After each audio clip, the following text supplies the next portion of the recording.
This is why it is so important for you to not only know your rights, but to advocate for yourself. Over the course of the day, I've been feeling extreme pain, gradually getting worse and worse and worse, to the point where I ended up passing out. I was having a seizure. The whole right side of my body freezing up to the point where it could not move the whole right side of my body until the pain stopped. I'm steady switching positions, trying to figure out what can help the pain go away. Nothing is working. Anyway, I try to sit, any way I try to lay, like I'm in extreme pain to the point that I am crying.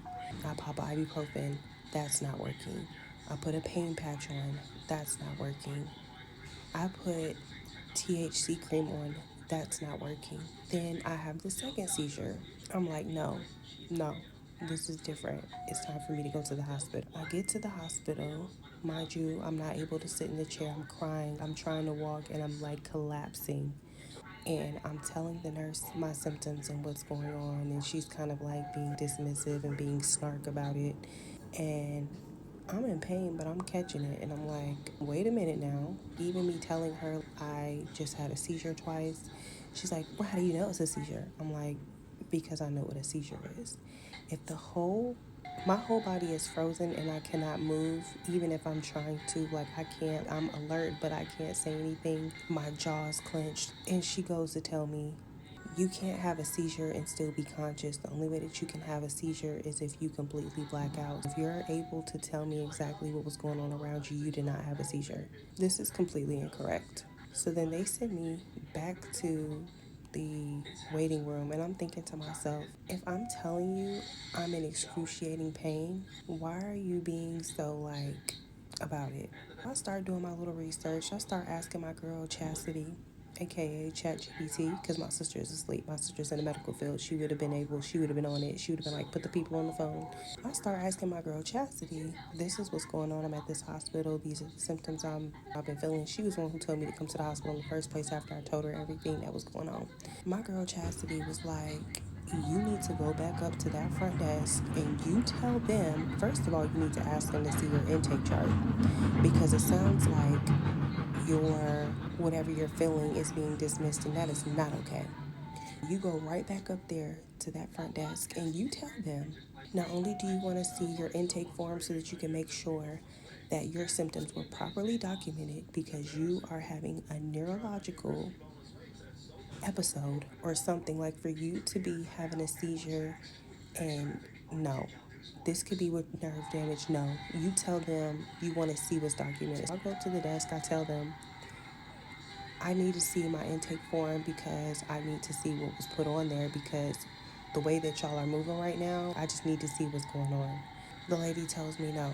I tell Chastity, she says no. Chastity is like, no, baby. Under HIPAA law, you are allowed to, you tell her you want to see it right now, and if she tells you no, then you tell her to get the charge nurse, or you tell her that you need a patient advocate. I start telling them, I'm like, no, this is, you're violating HIPAA right now. You're violating my, what I am entitled to know by asking you what was recorded, because I am in severe pain right now. When I say I went to go, first of all, I shouldn't have been up in the first place, but I had no other choice. They put me all the way in the corner in a wheelchair. I fought for my life trying to get to that counter to tell them, no, this is not okay. Because the way that I was feeling, God forbid something happened to me. You're not listening to what's going on. I'm telling you, and I have a high tolerance for pain. So I really have to be in pain to even take it this far.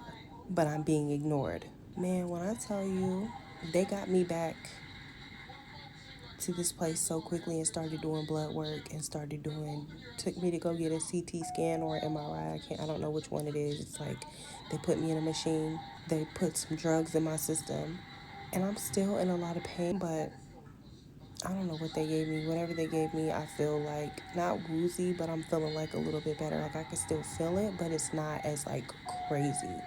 And also too, like I'm laying the way I'm laying, like I'm not feeling it as much. We'll see what happens, but the moral of the story is you need to be an advocate for yourself. If you don't have someone that you can call, Whether it ends up being serious or not, do not let people ignore you. Again, this is the worst pain I've ever felt. Chastity, she's always on speed dial. If I can't get to my sister or get to somebody that's going to advise me, that's crazy the way I felt. I wish that PA would have recorded it. He's sitting there looking at me helpless, and you're telling me that nothing's wrong with me, that I didn't have a seizure, that it's probably I just probably just pulled a muscle. No, bitch. You know what? So we'll see what happens.